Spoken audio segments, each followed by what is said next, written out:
5, 4, 3, 2, 1. Começa agora a aula mais divertida do mundo. Ele dizia sempre o que é viver melhor. Naquela mesa ele contava histórias. Sim, quem pediu a música de hoje foi Jorge Carlos Santiago. O Jorge pede que essa música seja oferecida in memoriam. Ele diz: ao meu maior amigo de todos os tempos. Tá aí, Jorge Carlos Santiago, a música que você pediu. Uma mesa num canto, uma casa e um jardim. Se eu soubesse quanto vai a vida, essa dor tão doída não doía assim. Aê! E você pode fazer como o Jorge Carlos Santiago fez. Entrou no canal ou enviar um e-mail, se inscreveu, curtiu tudo, sai comentando se gostou, se não gostou. E hoje estamos ultrapassando uma super marca. Estamos com 45.507 visualizações. Então, bota exclusivo, meu filho. Não dá trabalho para fazer. Agora sim, minha querida e linda turma de primeira série, turma de história. No primeiro bloco, na aula 1, nós falamos sobre o governo José Sarney, 1985 a 1990, e hoje vamos falar sobre os governos Fernando Collor de Mello, de 1990 a 1992, e a continuação, né? Itamar Franco, que era vice do Collor, a gente vai explicar isso, de 1992 até 1994. Olha, se der, a gente entra com a era FHC. Se não, a gente deixa para um outro momento. Eu acredito até mais interessante deixar a era FHC para outro momento, que aí já está junto com uma outra aula que a gente vai falar sobre a era do Partido dos Trabalhadores, que foi de 2003 a 2016. Bom, então, os governos Collor, 1990 a 1992, Itamar Franco, a sua continuidade, de 1992 a 1994, é o que a gente vai estar tratando agora. Bom, o Collor ganhou a eleição, né? E aí, no dia seguinte da posse, o presidente lançou um programa de estabilização, o chamado Plano Collor, que era baseado em um inédito confisco monetário na poupança e nas contas correntes. Muita gente deve se lembrar desse episódio, né? E além de eliminar, bota aspas, eliminar a inflação, ele estabeleceu medidas para modernizar a economia e abrir a nossa economia à chamada competição internacional. Bom, já em 1991, as dificuldades enfrentadas pelo plano, que não acabou com a inflação, por isso eu falei bota aspas, e aumento, a recessão, começaram então, e o aumento, a recessão, começa então a minar o governo do Collor. A situação se agrava com o surgimento de suspeitas de envolvimentos de ministros e altos funcionários em uma grande rede de corrupção. Até a primeira-dama, a dona Rosane Collor, foi acusada de malversação do dinheiro público e de favorecimento ilícito de seus familiares na administração de projetos sociais. Olha só, o Collor entrou para combater os marajás e não é bem isso que a gente estava vendo, né? Bom, as suspeitas, então, transformaram-se em denúncias por meio da imprensa. E em 25 de abril de 1992, Pedro Collor, irmão do presidente Collor, dá uma entrevista à revista Veja, e ele fala sobre o esquema PC, lembram lá o PC Farias? Ele dizia ali sobre tráfico de influência e irregularidades financeiras organizados justamente pelo Paulo César Farias, que era amigo do Fernando Collor e também tesoureiro da campanha eleitoral. Bom, em 26 de maio, o Congresso Nacional instalou então uma comissão parlamentar de inquérito, também conhecida como CPI. Logo depois, a revista Isto É publicou uma entrevista com Heriberto França, que era motorista da secretária de Fernando Collor, a Ana Scioli, E ele acabou confirmando aí que algumas empresas do PC Faria faziam depósitos regulares nas contas fantasmas movimentadas por essa secretária. Todas essas informações atingiram diretamente o presidente da República. Humilhado e ofendido, a população, humilhada e ofendida, a população que fora às ruas 8 anos antes para pedir as eleições diretas, repetiu a jornada para pedir o impedimento do primeiro presidente eleito pelo voto direto. Casa Grande, está impedido ou não está? Bom, isso aí vai dar pano para a manga, né, Galvão? Bom, a campanha se espalhou aí pelo país e mobilizou principalmente a juventude das grandes cidades.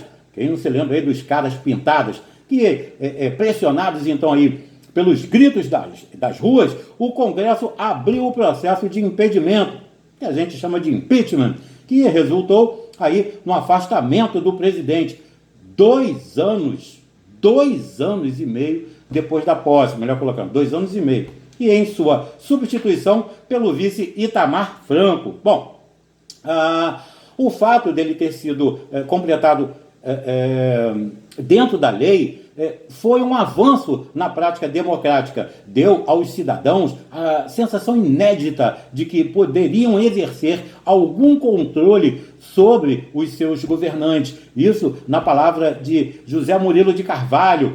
Foi publicado em Cidadania no Brasil, O Longo Caminho, Rio de Janeiro, Civilização Brasileira, em 2001. Bom, depois da comprovação das acusações e da mobilização da sociedade, então o Congresso Nacional votou aí o impeachment presidencial. Primeiro, a Câmara dos Deputados autorizou a abertura do processo em 29 de setembro de 1992.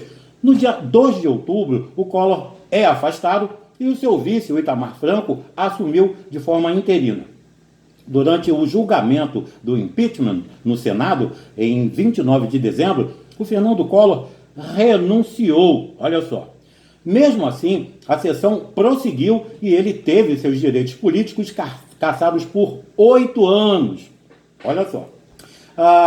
Então, com o afastamento definitivo do Fernando Collor, o Itamar Franco, ele então assume a presidência da República e, na época, ele foi apoiado por um amplo leque partidário, um verdadeiro esforço, claro, para manutenção da ordem democrática e a superação dos graves problemas econômicos. E em janeiro de 1993, o Itamar se reuniu com um presidente de 19 partidos.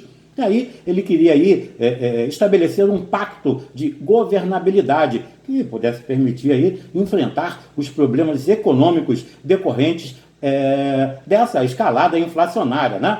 E em março foi aprovado pelo Senado o Imposto Provisório sobre Movimentação Financeira, o IPMF, calculado em 0,25% do valor dos cheques emitidos até dezembro de 1994. Em seu projeto original, esses recursos se destinariam à área de saúde.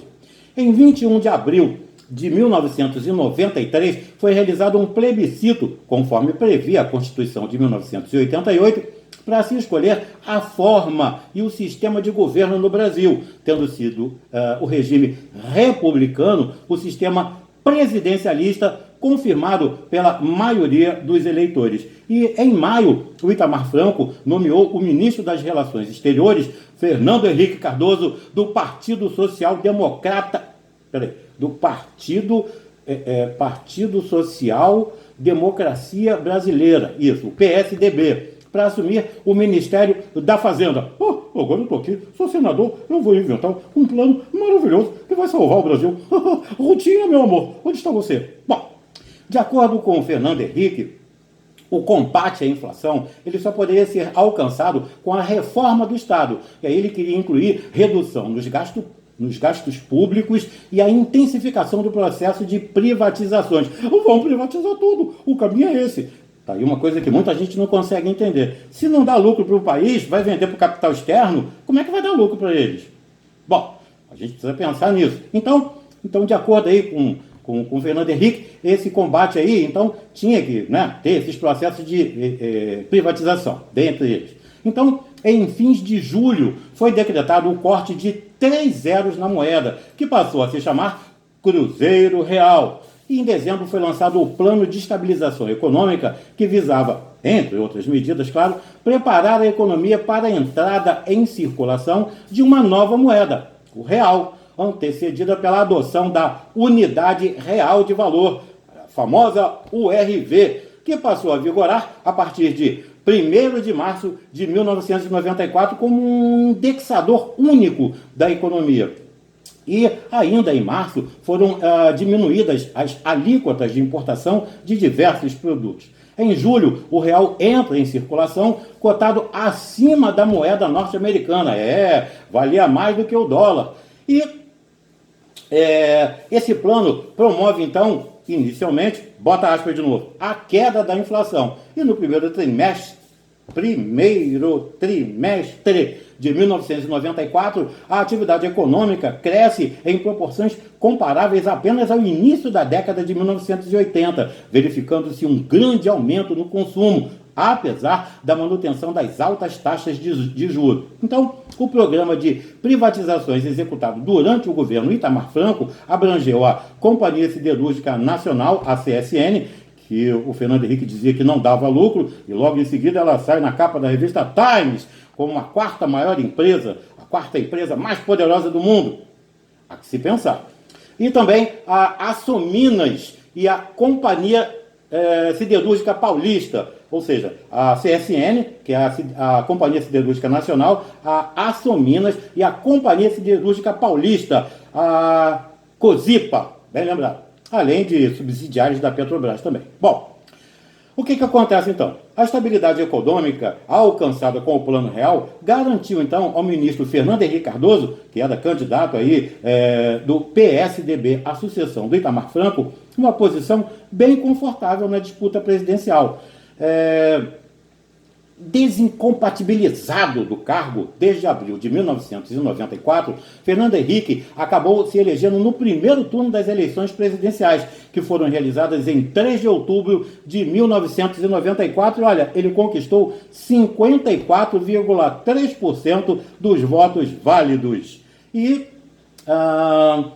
o nosso próximo tópico, então, que a gente vai trabalhar, vai ser justamente a era FHC, que vai de 1994 a 2002. Bom, essa era, Fernando Henrique, vai ser uma era muito boa. Vocês vão gostar muito. Eu vou viajar muito pelo Brasil e pelo mundo inteiro. Eu vou levar o meu sobrinho não, o meu neto Pedro. Muita gente se lembra muito bem disso. Bom, então a era FHC, de 1994 a 2002, já é um assunto para uma próxima videoaula. Então, não se esquecendo de ter muito amor, muito carinho, muita paciência com todos que estão com você. Eu te espero na próxima aula. Um forte abraço e fiquem bem. Em nome da Sociedade Educacional Curupaiti.